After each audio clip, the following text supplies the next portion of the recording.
So the Big Ten tournament is an 8-team double elimination, like we said, and once again, it has 2 mini regionals, 4 teams each. The double elimination is there, so whichever team comes out of that will face each other in the finals for 1 game.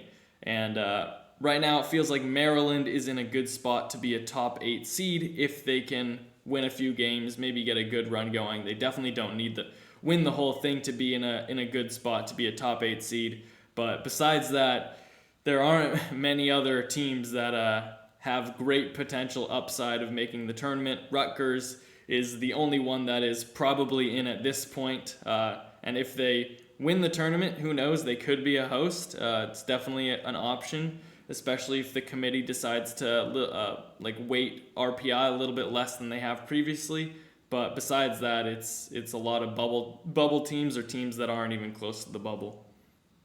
Yeah, like you mentioned, Maryland's a pretty much deadlock host at this point.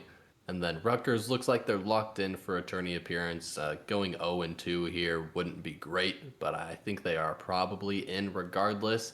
As far as any other bubble teams, I think Iowa's the closest. They're probably right on the fringe right now. So you'd like to see them play well, maybe upset Rutgers and make it to the final of this tournament. I think that'd be great for them. I think if they make the finals of this tournament, they're probably in a regional. And then the only other fringe team I would say is probably Illinois, but they'd also have to really play their way in, making the championship, possibly even having to win it in order to get into the tournament. So yeah, just lackluster year from the Big Ten. Not a whole lot of contenders here.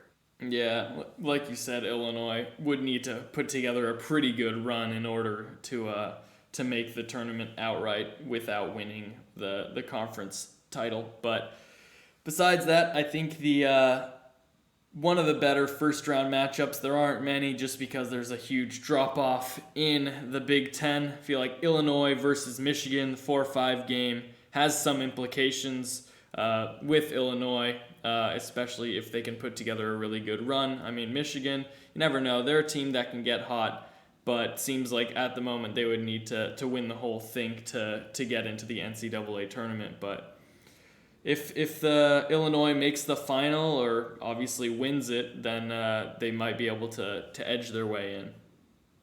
Yeah, certainly an intriguing matchup there, but the matchup I wanted to highlight was the 2-7 matchup, which is Rutgers against Purdue. Purdue was extremely hot to start the year. Looked like they may be the best team in the Big Ten, but they absolutely died off the second half, have not been impressive whatsoever since then. But I still wanted to highlight the matchup because I do think there's some upside from Purdue, and it's a potential upset spot here. There's not a whole lot of intriguing first round matchups, so I went for one that could be a potential upset here.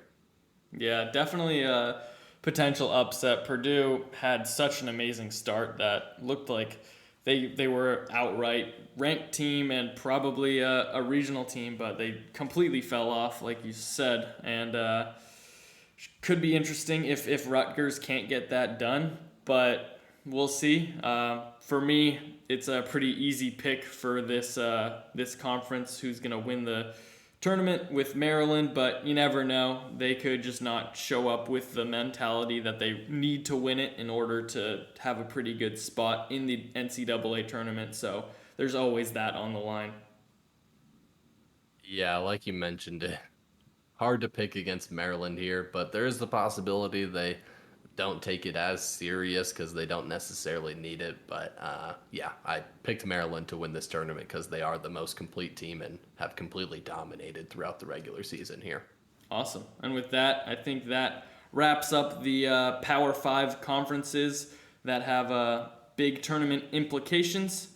Thank you for watching and listening. If you enjoyed, we would really appreciate a like and subscribe for more weekly college baseball content.